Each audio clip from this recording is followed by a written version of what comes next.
Good morning, good afternoon, good evening to our global virtual audiences, and of course those who are joining us here in person. As mentioned, my name is Olga Hakova. I'm a Deputy Director for European Energy Security, and I'm very pleased to kick off today's conversation with an excellent panel. Today we'll dive into partnerships for prosperity and whether the US and Europe can both win in this new America First era, and I have a fantastic panel to dive into these issues, and it's my distinct pleasure to introduce Dr. Klaus Wiener, who is the member of the German Parliament, the German Bundestag. We have Ambassador Morningstar, the founding chairman of the Atlantic Council Global Energy Center, Toby Rice, the Chief Executive Officer of EQT, and we have Torgrim Reitan, who is the Chief Financial Officer of Equinor. Help me welcome this panel. Thank you so much for being here today.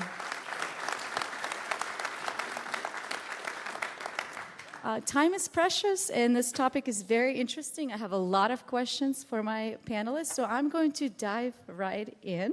And Dr. Wiener, we'll just start with you, but this question is for all of the panelists to kick us off. Where are we right now with the current partnership, transatlantic partnership?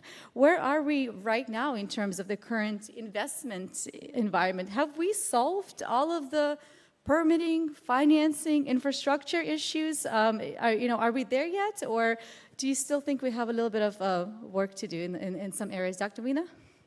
Yeah, thank you very much, and thanks for having me. Where do we stand in the transatlantic relationship? I think it's fair to say that the EU on the one side and the US on the other, we have always been strong allies, especially following the war, and I think that we will continue to work on that.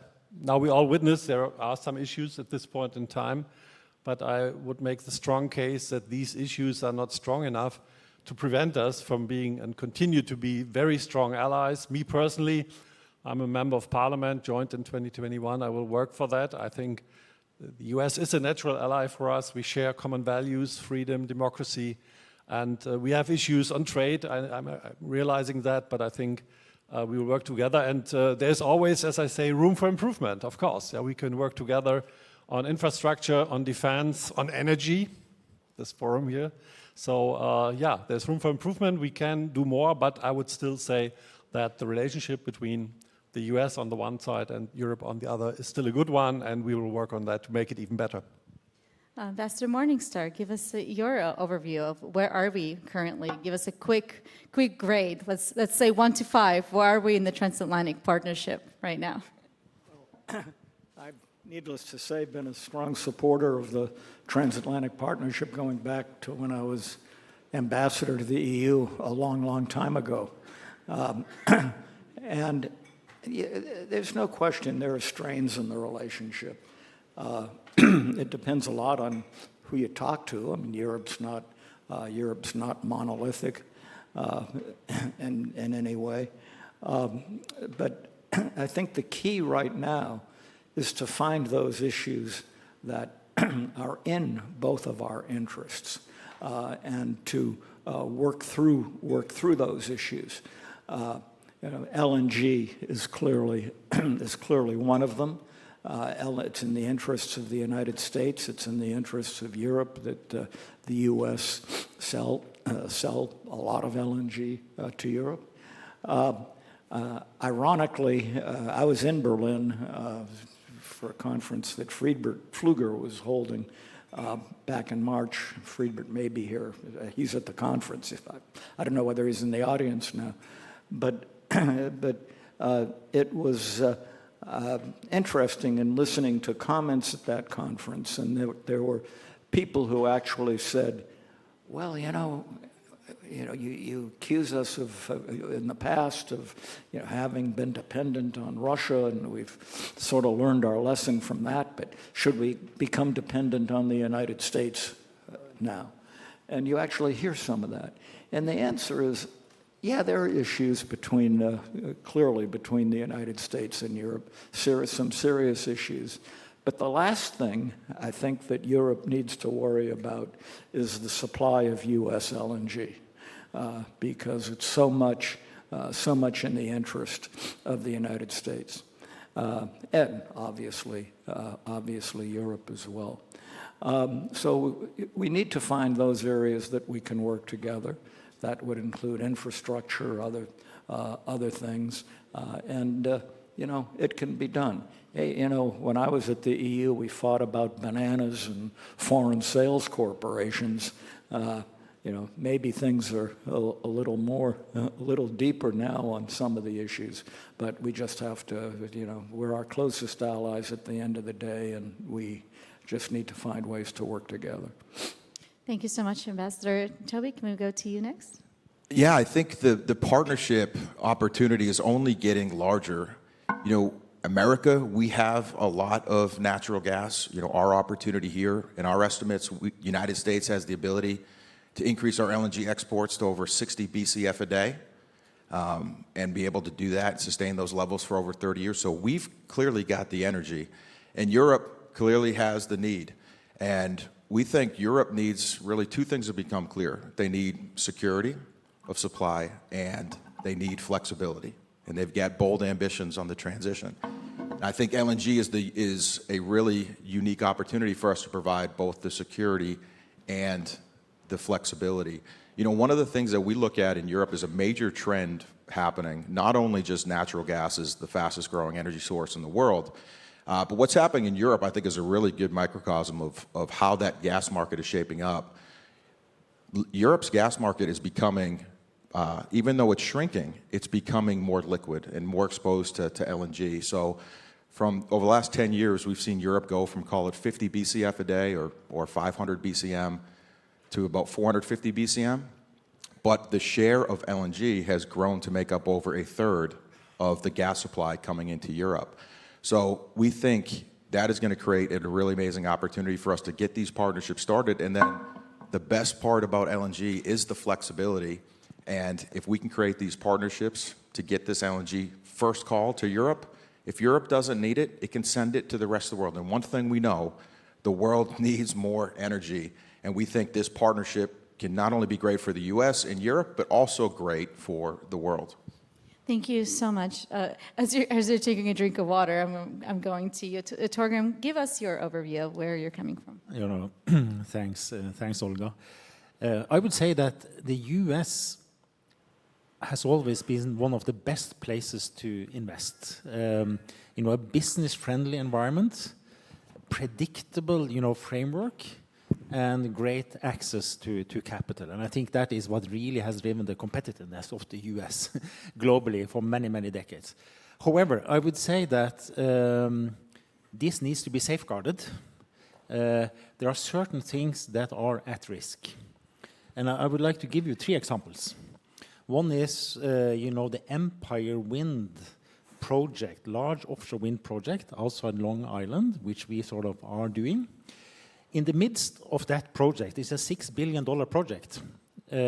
We received a stop order and permits, that had been granted after years of, work, were revoked. And we were sort of burning $50 million a week into that project. That is now back on track, and I just want to use the opportunity to thank Governor Hochul and also the President for reversing that decision. Very, very important. But clearly it creates an uncertainty that we are not used to because we take permits for granted when they are given. The second one is around tariffs. That creates uncertainty for the time being as a foreign investor. And then I would say, lastly, ongoing discussions in the Senate on the new bill. And I would in particular draw the attention to Section 899, which is about, taxing foreign investors and all of that. All of this, creates uncertainty for us.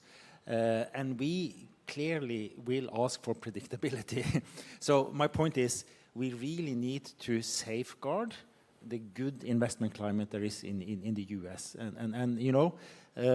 We plan to invest $10 billion more in the US over the next 10 years. We have already invested 60. But if anything, uncertainty increases over demanded returns when we invest here in the US. So we are committed. We will contribute to the energy dominance agenda, but we are dependent on predictability around the investments that we are doing. Thank you so much. We'll come back on that to dig in a bit more. Toby, allow me to go back to your comments. You mentioned, we have the resources. There is a need for security, predictability, flexibility, transparency. As someone who's deeply involved on developing these partnerships, what's on your wish list in terms of, are there things missing on the financing end? Is there still infrastructure missing on both sides of the Atlantic, or are we there yet, or is that no longer a barrier to building out these future partnerships? Are there other geopolitical things that you want to mention that you would like to see addressed? Yeah, great question. So for us to get to that 60 BCF a day, which right now everybody knows we're at 15 to 16 BCF a day, LNG exports going to 30 over the end of the decade. But to get to that 60 BCF a day target, that just to frame that up, that is probably going to be a $240 billion investment in LNG infrastructure, another $80 billion of investment in pipelines. And to bring those production volumes up, we're talking about $500 billion more development from companies like EQT. Don't worry about the $500 billion. That's something that we'd be really excited about doing. But the key to making all this work, permit reform, I think, is obviously needed. But I think it's inevitable permit reform happens because we just cannot live in a world like this where things cannot get built. But if I could snap my finger and have one thing, it would be getting the offtake, creating the partnership. And that's something that, with willing parties, with their interests aligned, as I just described, we can solve these things. And I think what's really important for people to understand is with this LNG and the flexibility, and just to put these numbers into perspective, our view on $240 billion of LNG infrastructure, what's the price of energy insecurity? What are we solving for? And, look at the energy bills in Europe in 22. Europe typically spends a couple $100 billion on their energy. And this energy insecurity, they spent over almost $1 trillion on their energy bills. So $800 billion, that's the cost of energy insecurity. We're talking about solving that multiple times over for a small investment. We just need to create the partnerships to make this happen. And then if we get to a place where Europe does not need the fully contracted amount of natural gas, that's where the flexibility comes in. And clearly, you look at the world appetite for natural gas has grown 20% over the last 10 years. There is going to be a tremendous opportunity for us to find homes for this natural gas to decarbonize their energy systems and also provide energy security to their parts of the world. Thank you so much. Dr. Vina, I want to go to you next because you're hearing all these numbers, the ambitions, the opportunity, but also the existing massive volumes. Can LNG, can gas, can that play a role in the conversations that are happening right now on trades, on tariffs? Is there a role for that? Well, absolutely. I know that, we all know that there is a discussion about trade deficits and surpluses and the like. And I know that in the end, trade is beneficial to all of us. And I actually learned that here in the US. I hold a PhD in economics. And when I did my PhD, I learned here in the US that trade is beneficial for all of us. Yeah? No matter whether you have a surplus or a deficit in the trade balance, it's beneficial. Now, I understand that perhaps there is a case to be made to bring the deficit a bit down.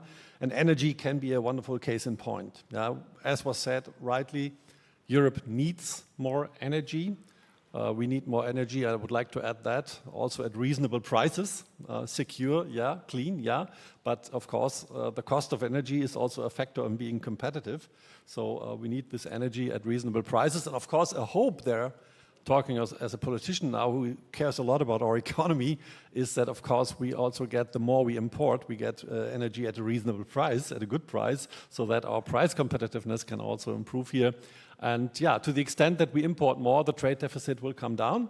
And then, of course, the situation we can pick up from there. Thank you so much. Torgen, I want to come back to you on kind of how your diversified team, your diversified company is looking through these partnerships. We've heard really excellent comments from your fellow panelists on the next steps, what you would like to see. Could you talk through some of the partnerships on the innovative technologies, some of the partnerships on commercializing some of these solutions, but also broader partnerships on, we're really talking about the oil and gas engagement here. Where is the U.S., European exchange of knowledge piece? Where is that kind of best practices piece? No, thanks. Great question, by the way. Well, within energy, working together with other companies and other countries is the DNA of the industry. And, in the 70s and 80s, the oil and gas industry in Norway was actually built by Americans and some Europeans. And it is fascinating, traveling the world to Houston, Rio, Lagos, elsewhere. You meet people that knows the back streets of Stavanger. And, it's just great. It's just a good example that, we are in this together as such. And the technology development that sort of came to Norway and we developed further has created, a great basin in Norway. And now we are sort of investing in the U.S. U.S. is now the most important country outside of Norway for us. So $60 billion invested, 400,000 barrels per day in production in many states, and 800 U.S. businesses is within our value chain. So, we are deeply ingrained in sort of the U.S. industries. And technology transfer, as your question, is clearly a key to that, whether that is sort of deep water, high pressure, high temperature technologies, or whether it is sort of, more sort of commercial, ways of doing business. And I must say, as Toby has raised already, the importance of cross-Atlantic trading and having cross-Atlantic value chains to drive security and affordability and commitment is top of our agenda. So I'm really looking forward to continue to work on that. Thank you so much. So we did a really good job of summarizing where we are today in terms of the partnerships, key issues, key opportunities. But let's dive in on the demand side. Ambassador Morningstar, I'm going to go to you on a quick overview here. How important is it for Europe to define a very clear vision of, two things, the broader role of natural gas in its energy system, but also the role of Russian gas in the long-term future, and what kind of signals does that send to other companies, other partners across the globe, including United States? And why is a clear vision, a clear plan important? Well, obviously it's important. And that there's no way that geopolitical issues are not going to get mixed in with commercial issues. You were talking about cost and price and so forth, and what do you pay for security? And I think there has to be a very important discussion in Europe as to how much do you pay for security? Again, when I've been over there, I keep going, Russian piped gas is cheaper. Well, what does that mean if they shut it off? Or what does it mean if the gas isn't as clean as they can get from other places? So you have to look at price and investment, not purely from a dollar and cent standpoint, but with respect to other issues as well. I think that in spite of differences that the U.S. and Europe have had, that the time is ripe for even greater cooperation on LNG, and the recognition that U.S. LNG will be more secure, U.S. LNG will be cleaner, that it'll be easier ultimately to work with the United States to ultimately comply with EU regulations with respect to methane and and so forth. And the other thing I would emphasize is gets back to the whole question of partnerships and the importance that the private sector has to play in the relationship. And dealing with European companies, dealing with U.S. companies is a critical way to maintain the transatlantic partnership. Thank you, Ambassador Toby. Let's go to you next on when you're navigating future deals, future opportunities in potential expansion of operations. How important is the messaging that's coming from Europe, from our European allies, in terms of the strategy, a broader strategy around natural gas and the role that it will play in the long term, the role that natural gas will play in decarbonization? And are you paying attention to the policies that are currently being developed towards future Russian resources? For example, there is a very exciting communique that came out from the European Commission. We're waiting for some more, some additional information on the legislative piece of that. So tell us how those developments are impacting your business decisions. Yeah, paying very close attention to the phase out of Russian energy, and we applaud the effort, and we believe it is very feasible, and are excited to see that people are excited about replacing that source of energy supply.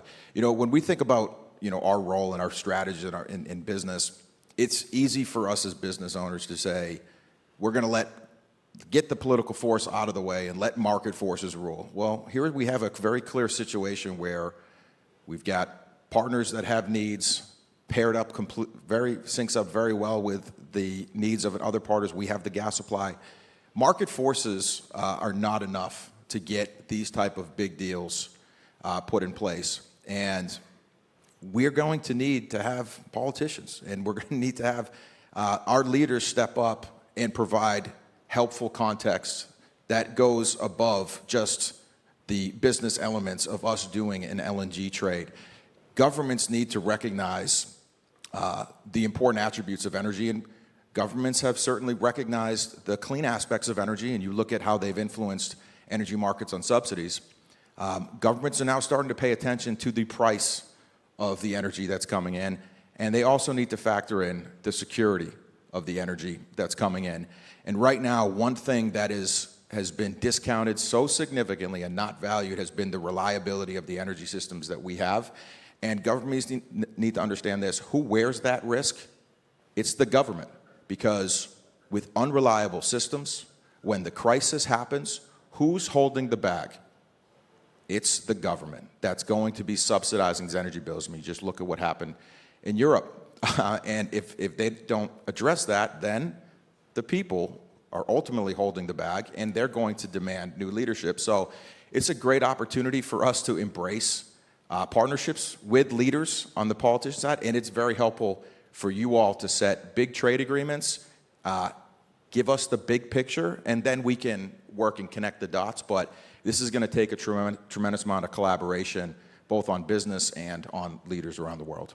Thank you so much, Toby. And Torgrim, let's go to you on the U.S.-Norway cooperation that was instrumental in terms of helping Europe diversify and stay secure during Russia's manufactured energy crisis. And going into the future, how does this cooperation continue, and how important are the geopolitical messages, cohesion on those, and having a clear, synchronized pathway forward? Okay, yeah, no, thanks. So first of all, I would like to say that the terrible war on Ukraine was a true eye-opener for Europe and actually the world around energy security. And I would argue that sort of energy discussion in Europe, clearly was driven very much about energy transition and clean energy for many years. After that attack, that dialogue has become much more differentiated. I mean, energy transition is still important, but a much more content around energy security and using energy as driving competitiveness as such.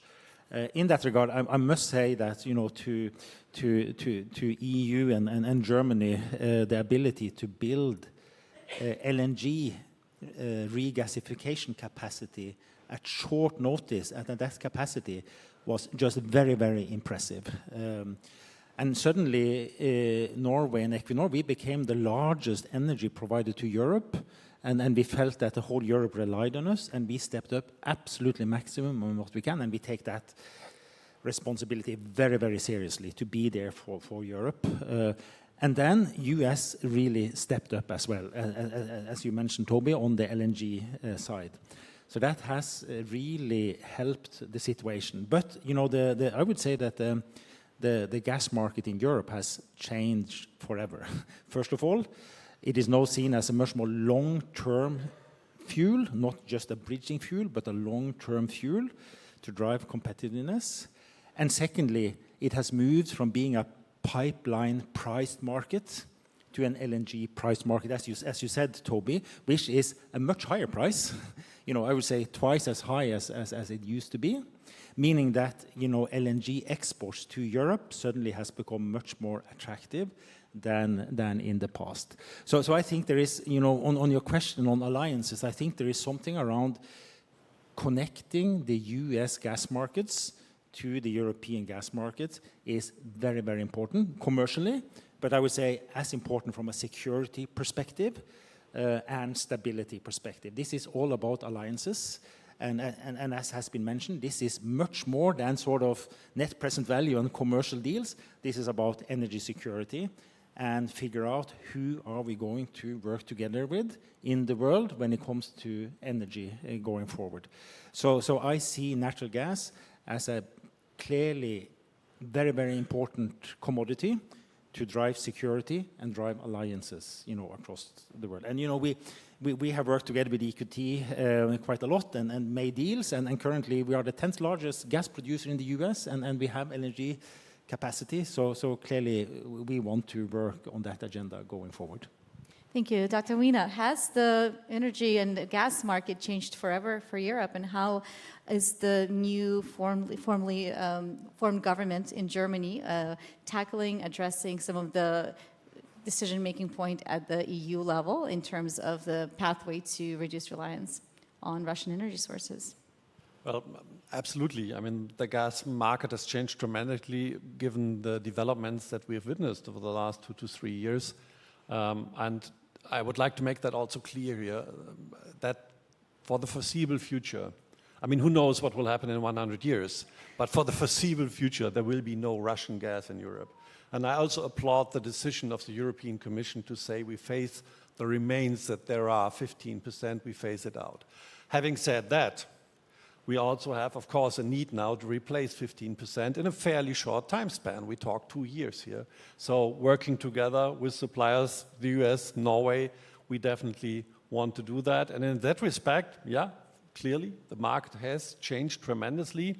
And I would also like to add, we have a new government, that the big difference from this government to the one we had before is also that we are very keen on engaging in long-term relationships. The prior government has said, well, we need gas as a bridge technology. And sometimes they didn't even want to enter into longer-term contracts. I think this is changing now. This has changed now. We want long-term contracts because we are convinced that gas will play a large role as a bridge technology for quite some time to come. And hence, we are definitely looking at partners which can supply us for a long period of time with a high level of security with the gas that we need. Thank you so much. Really appreciate your overall message in terms of the long-term future, but also what this means for this government right now. When we talk and try to compare Russian gas to global supply chains, yes, the security question often comes up, but there's also the broader sustainability, methane reductions, just even transparency around the supply chain. And suppliers in the United States and around the world have invested tremendous amounts into reducing methane emissions and other environmental factors. Toby, could you talk about some of the solutions that you've implemented, how you're thinking through the methane reduction pathway on why is this important? Is this a short-term question? Is this a global issue? Is this something that only Europe cares about, or is this more of a global competitiveness question? Yeah, methane emissions, let's start with why it's important. Methane emissions very clearly is the biggest environmental concern about natural gas today, and we need to take that very seriously. You know, a few years ago, we were talking with Secretary Granholm, and you know, she obviously had very big concerns over methane emissions, and we looked at the situation, said, keep the bullseye on methane emissions because we're going to knock it out of the park. Now, over the last 4 years, you know, we're proud to say, EQT, we are the largest energy producer at scale, the only one for now that is net zero on a scope 1 and 2 basis. What does that tell you? It tells you we've handled the methane emissions. Why it's important? We cannot let the public's concern over the emissions associated with making our product overshadow the emission reduction benefits of people using our product. And just to give you all an example of how big of an opportunity this is, you know, at EQT, our carbon footprint is around a few 100,000 tons. That's what it takes for us to run our rigs, do our completions, take care of the wells. It's a few 100,000 tons, and that includes methane emissions. And some people are saying we need to shut down natural gas development because that carbon footprint is too high. Well, if you take a step back and understand that those operations and that carbon footprint will produce an amount of product when put on the world stage to replace higher emitting forms of energy like coal, will have a decarbonizing impact of over 150 million tons. That's why we need to take care of methane emissions. And bringing massive amounts of transparency, I think, is going to be as equally important as actually taking care of the methane emissions themselves. And so we are very supportive of the gas certification frameworks that are coming out there. This is going to be the environmental third-party auditors that are coming in and saying what we're doing is actually what's taking place. We're taking to the skies and doing aerial monitoring for methane emissions. We're flying the entire Appalachian Basin, which is the largest gas field in the world. We're monitoring an area looking for methane emissions. We're monitoring an area equivalent to the size of France to give people confidence that we're looking at everything. And then on top of that, we're partnering with new technologies, both blockchain and AI-driven. One company called Context Labs, which is going to produce a full cycle carbon intensity score. So stitching together the carbon footprint with our upstream productions through the pipelines across the world to your facilities and producing a full cycle carbon intensity score, massive amounts of transparency, and it's absolutely important. So we can focus the world, if they care about decarbonizing, on actual what we can do with natural gas to decarbonize the world. Thank you so much, Toby. Torgrim, going to Equinor's approach and the innovative solutions implemented in CCUS and other technologies to manage carbon emissions, but also other environmental impacts. What is the transatlantic piece of that conversation, and why the transatlantic engagement is important for scaling some of these solutions? Okay, no, thanks. Yeah, I just want to say what we just heard is very impressive. And when it comes to methane emissions, I would argue that that is probably the most cost-efficient way to reduce climate emissions, because it's not very expensive technology. You need to understand where it comes from, and you need to do changes to your tools and all of that. But it's clearly a big source that we can attack together. On other technologies, first point, I would say that the speed of transition in many of these technologies is slower now than a few years back, and particularly seen in hydrogen and others. When it comes to carbon capture and storage, we still see quite a bit of momentum. We are engaged in the US, in Louisiana and Texas, and then we are working on potential significant European projects. It's actually gathering CO2 from industrial areas like the Ghent areas and Wilhelmshaven area in Germany, and pipe it in big pipelines to the North Sea and injecting into reservoirs. So that is what we're working on. Still not ready to invest, but we hope we can bring that forward not too far into the future. When that value chain is in place, we can transport and store CO2 in big scale, and we have the ambition that the Norwegian continental shelf can be sort of the big storage for Europe of CO2 in the future. Of course, we need to make money on this. We are not doing this without sufficient returns, but we do think it should be possible to do this. So for the 2040s and onwards, we do hope that this can be a good revenue for us. We work closely with governments in Europe to try to lift this. Thank you so much. Yes, the economics in the long term will be critical for these technologies. Dr. Weena, can we go to you on Germany's perspective of how that has evolved, perhaps over the last 5, 10, or especially the last 3.5 years, just social perception of LNG, and how that has evolved under the economic pressures through the energy crisis, but also looking into the long term of maintaining industrial competitiveness and broader energy security, not just in Germany, but the region. And how does this conversation around reducing methane emissions and broader transparency around supply chains, do you see that impacting the social license for natural gas LNG in Germany and broader region in the long term? Well, I think it's fair to say that awareness about the need to have secure, clean, affordable energy has risen tremendously over the last 3 to 4 years, given the events that we've seen and the spike in energy prices that we've seen. I think prior to that, it was more or less taken for granted that energy is not abundant, but sufficiently high available at reasonable prices. But given the developments that we had seen, I think that awareness among the general public has risen tremendously. Now we have installed a lot of capacity regarding imports of LNG.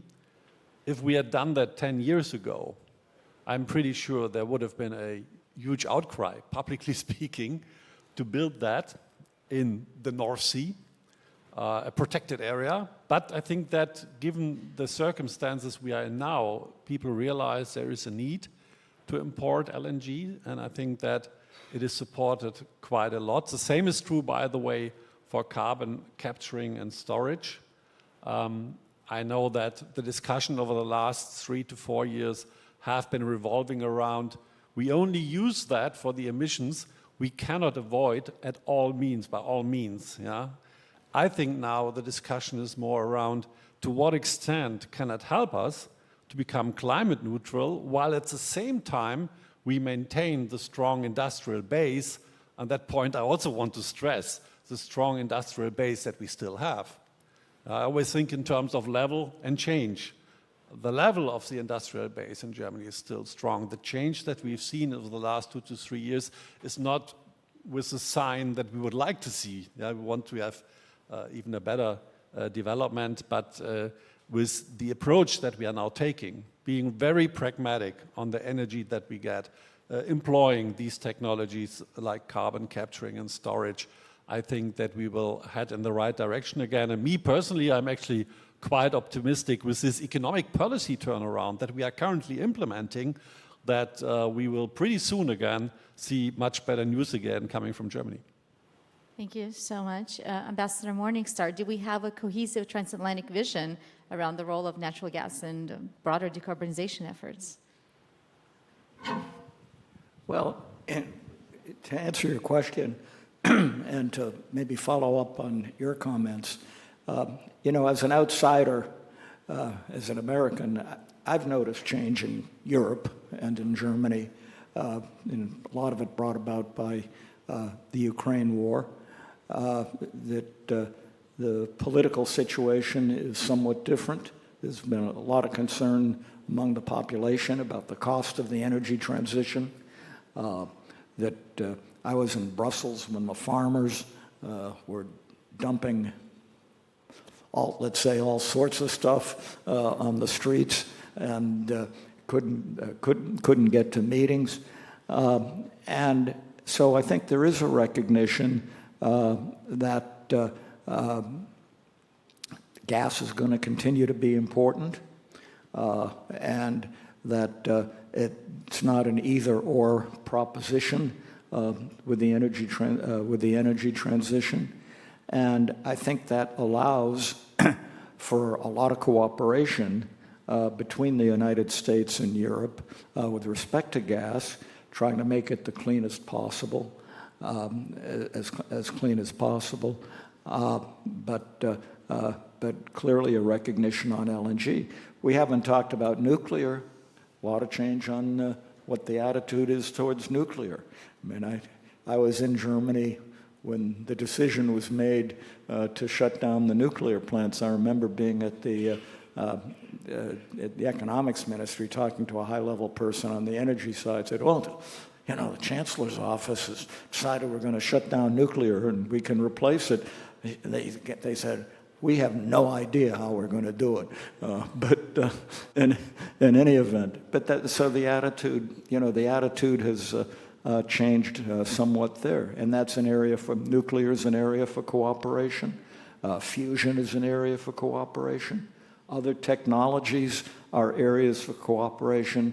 And again, ultimately, it's the private sector and it's the companies who are going to make these determinations.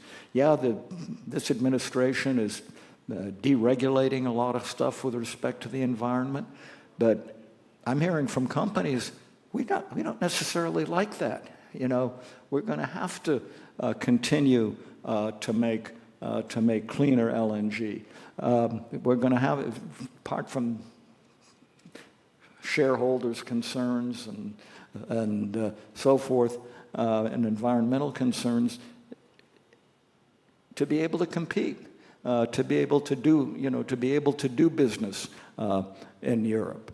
So never underestimate the role that the private markets are going to play with respect to all of these issues, and things are going to develop on a course, whatever individual governments might be in place or not at any point in time. Thank you so much, Ambassador. And you have gracefully pivoted us towards kind of a broader theme of other technologies. Of course, we always think of natural gas and LNG as being the anchors of trade and cooperation and energy security, but so many other exciting developments are happening. Torgrim, may I go to you on maybe some of those other exciting technologies, including the critical minerals discussion and how we can work together as partners? I know Equinor has some updates on how you're approaching the diversification of supply chains and where can the U.S. play a role in those partnerships. Okay, yeah. I think we're touching upon another element that is going into sort of security of supply, self-sufficiency type of issue, and it is critical minerals in a way.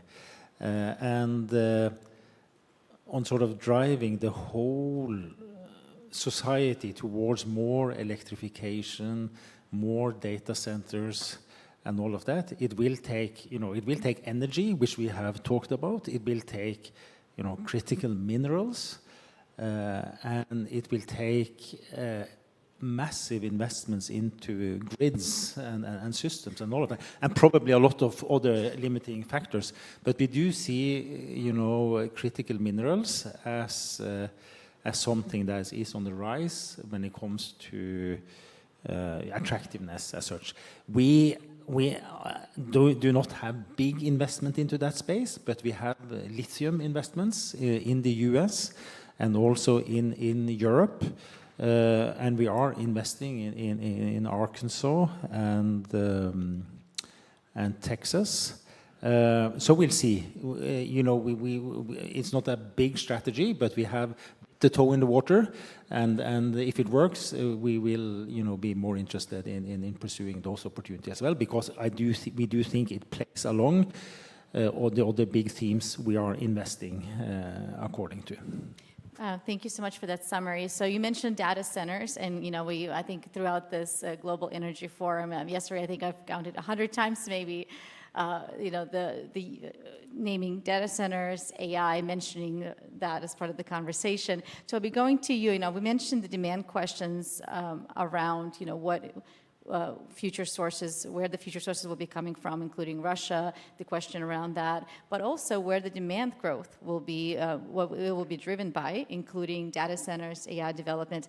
How does that enter into your calculations for, increased partnerships, increased production, increased, transfer? Yeah, the story for American natural gas over the past 4 years has been LNG has been the biggest source of demand. There's a new girl at the dance called AI. She's very beautiful.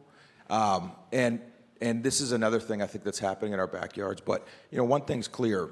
From the AI, just to frame up the energy demands here, we're seeing probably between 4 and 8 BCF a day of natural gas to meet the AI demands here.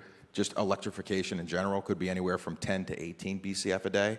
America, we've got that covered. I mean, we've got 60 BCF a day of surplus production capacity that we could have in this country. 30 of that goes to LNG. You've got plenty left over for AI. So the needs are going to be met. But just to put this into context, the pace of that supply chain, I think a lot of people are frustrated at the speed, because people are saying a lot of big things and there haven't been a ton of announcements. Fortunately, in this value chain, energy is a smaller cost input than, for every $1 billion of power plants you're building, it's going to require $20 to $30 billion of investments on the chips. So it would be an absolute shame if natural gas was the pinch point in that value chain. That will be the case if we don't get permit reform handled here in the U.S. But I think that the key theme here is the driver, and you heard Sam Altman say it. So the ultimate, as this matures, the cost of AI is going to be dependent on the cost of energy, and so we think America is in a great position. We've got some of the cheapest energy in the world, and for people that want to have AI ambitions and be a leader there to create that next leg in the value creation of their industries, they're going to need to, the cost of energy is just become even more important. I think everybody understood how important energy security was when the bombs dropped in Ukraine. I think this AI hit that's coming is going to just raise the stakes of everything that we're talking about here today. Thank you so much, Shebly.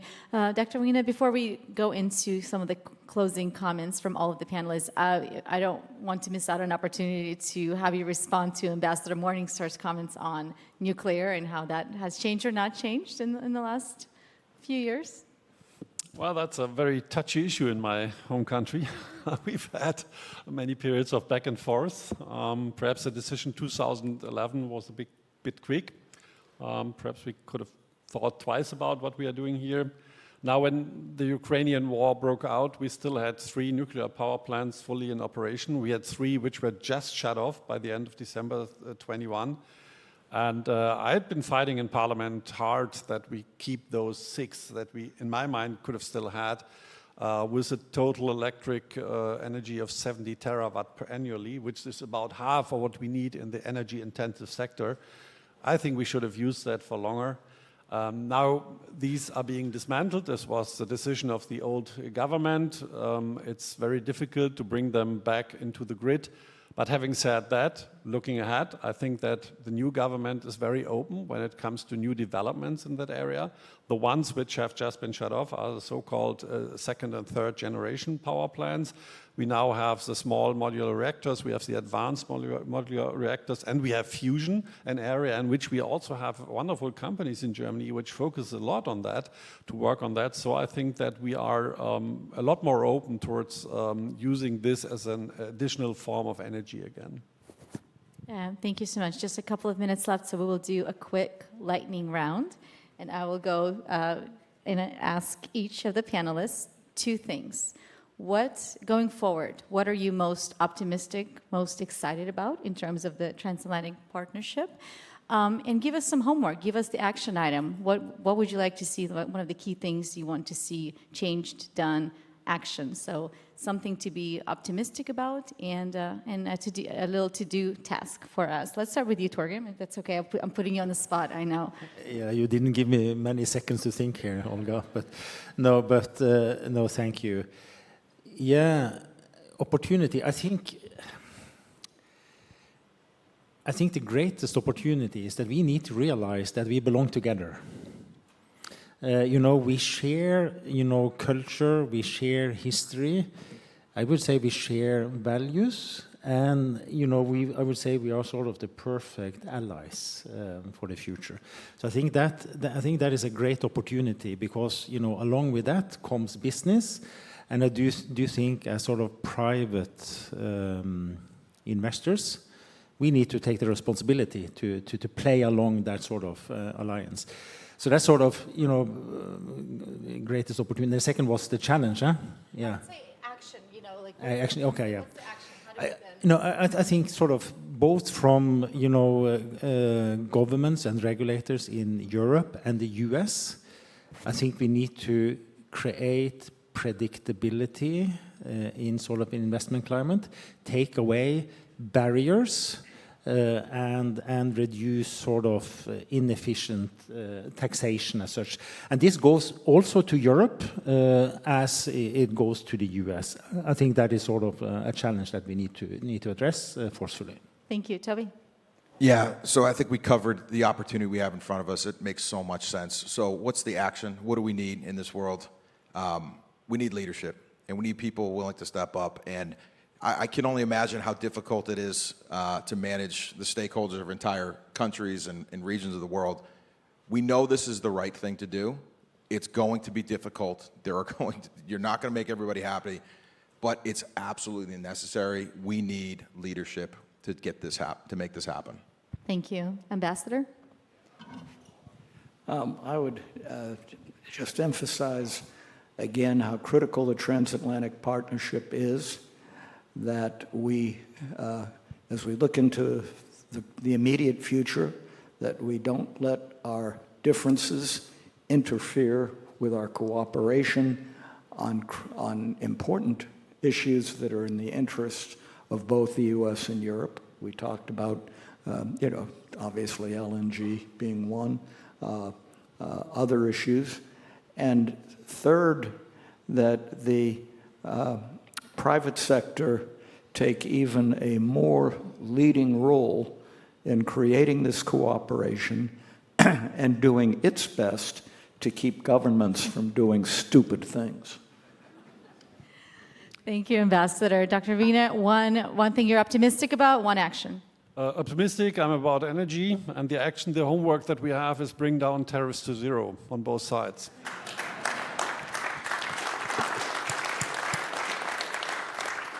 Well, I am afraid we are running out of time on those action items and those optimistic notes. I really thank our fantastic panel, our audience here in person at the second day of the Global Energy Forum, and those who are viewing this online. This is, again, a recorded session, so you will be able to see it, rewatch it, share it with your friends.